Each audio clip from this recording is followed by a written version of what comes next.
Released this year, the highly coveted movie based on the internet creepypasta is finally on digital. With it, I am seeing a lot of analysis about the movie, which feels a little bit incomplete.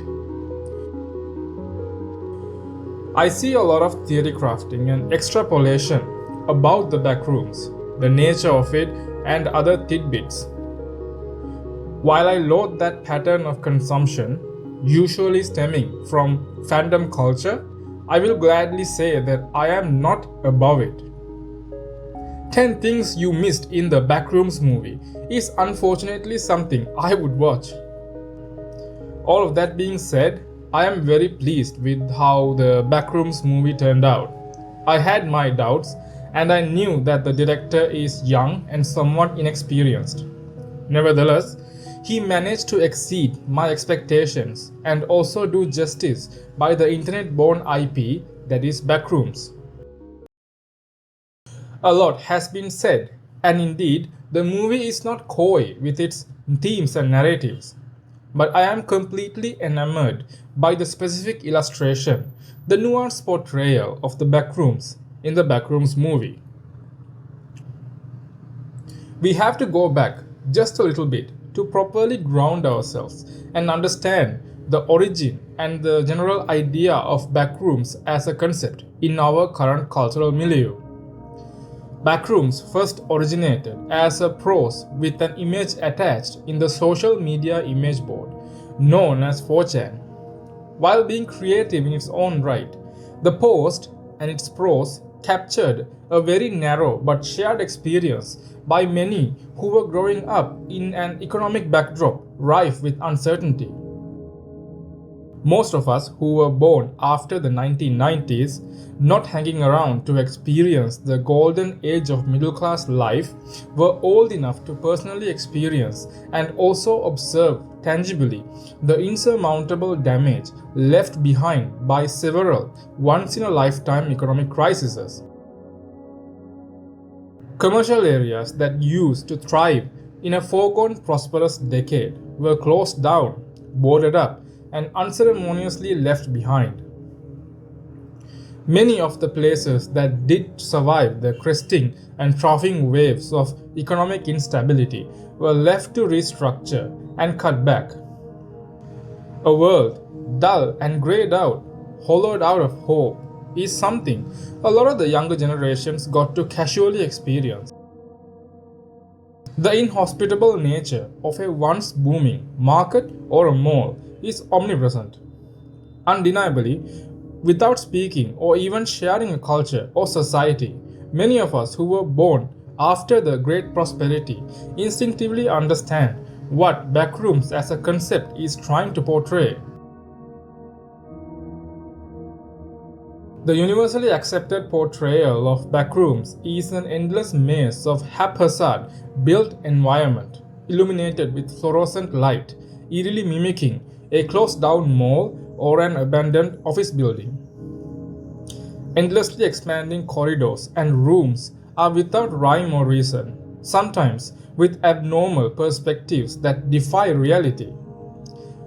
It may have as well been that the initial inclusion of the image to the 4chan post was not meant to convey deep meaning. At the same time, the idea of backrooms is firmly tied to that physical representation of built environment, endless and without purpose. For most of its existence, backrooms and how it relates to the real world was vague and left to interpretation. A common way of encountering the backrooms is to phase through or clip out. Both of these concepts have roots in video gaming, yet it is easy to intuitively understand as a layperson. It is instinctively understood that the backrooms are a separate physical space, not supposed to be readily accessible. Backrooms in the movie Backrooms 2026 shares a similar depiction, with the concept of facing through primarily used to explain how the characters got there. Within the narrative of the movie, it is entirely understandable to interpret it as a solid physical space that is like the real world, where more than one person can inhabit it and explore it as an actual tangible space. As I mentioned earlier, I do not have a problem with this reading of the movie. Yet it signifies that not a lot of people watching the movie understand the emotional core of the movie. The spectacle of seeing a creepypasta come to life in the cinema dominates any actual discussion of the movie. With it, an endless amount of theory crafting that doesn't do justice to the carefully laid out meta-narrative of the movie. The movie starts with the introduction to what I believe is the main protagonist of the Backrooms movie, the therapist. We are shown a striking visual of the mother and the daughter together with a backhoe hanging overhead, already stuffed with visual metaphors of the troubled relationship between the therapist and her mother. We are introduced to another troubled individual, Clark, the patient, who owns a failing furniture warehouse, dreaming of a better and more fulfilling life.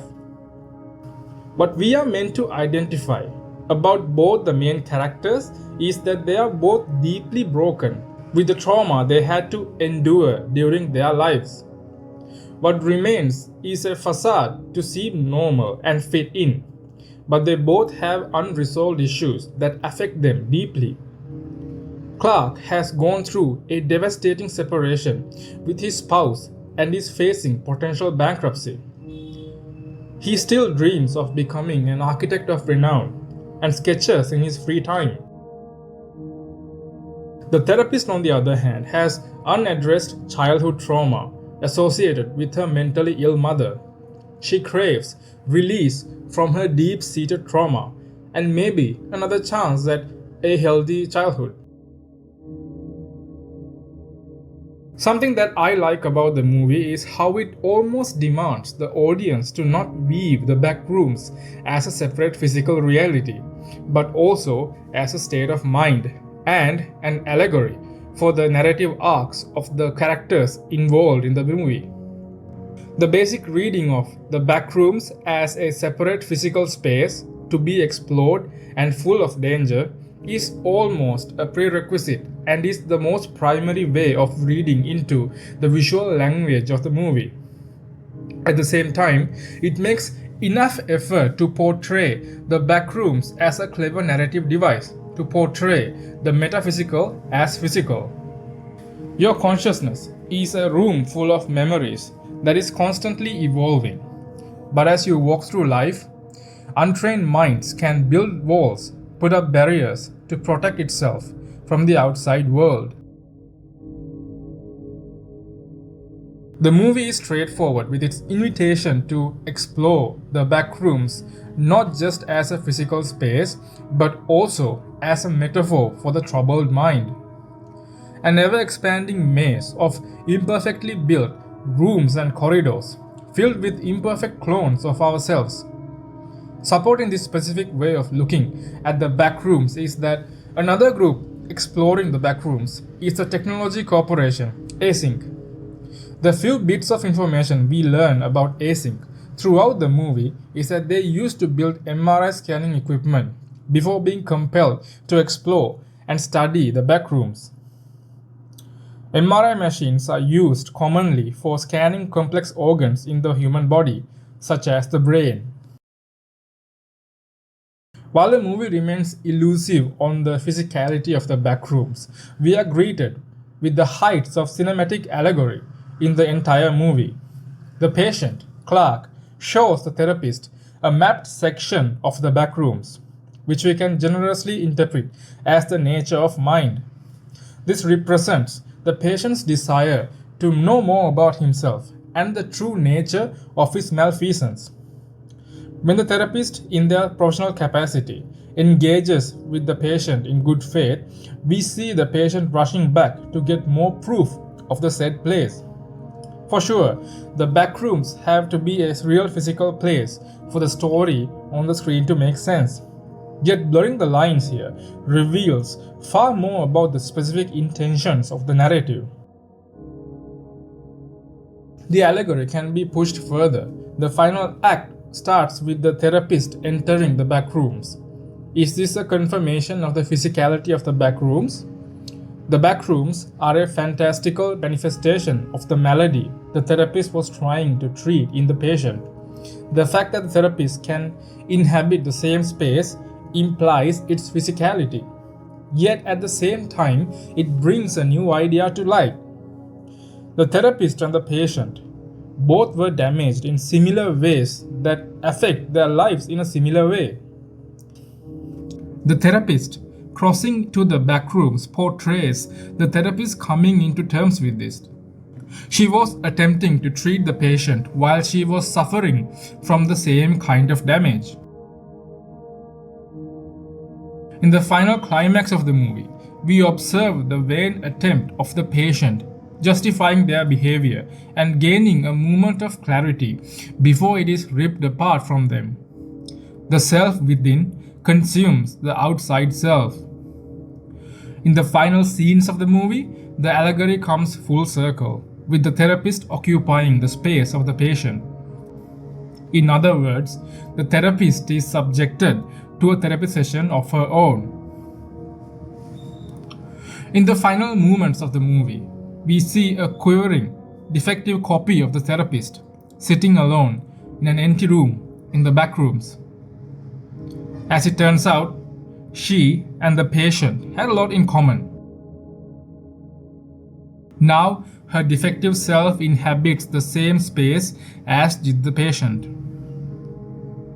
This is kind of why I like the backrooms, beyond the spectacle, beyond the social media hype surrounding it. It deliberately creates a dual narrative effortlessly and invites the audience to explore both narratives and synthesize their own ideas. A courageous effort in the first place, but it uses the dissonance of backrooms as a fantastical but physical location to its advantage. It leaves the audience in deliberate suspense and allows the audience to question the very essence of the plot elements. It also reminds me of two other great movies that use plays to create a very on-the-nose narrative devices, but refuse to provide a clear conclusion as to how the audience should interpret the said plays. Annihilation 2018 and Vivarium 2019 are both very strong with their commitment to create a fantastical place that serves as both spectacle and also a narrative device on its own. Two other great movies you should definitely watch. In finality, is the Backrooms an actual physical place to explore and adventure in? It can be. However, you are missing out if you view Backrooms 2026 only with that presupposition. It is not a hidden narrative or anything. It is very easy to pick up the secondary narrative of Backrooms as a depiction of a fractured mind, of imperfect copies, incorrectly remembered, ready to be consumed by the real person, of vast areas abandoned and without purpose, broken promises and unrealized dreams. It is without substance to look at the movie and come out of it thinking that it was just a good creepypasta movie.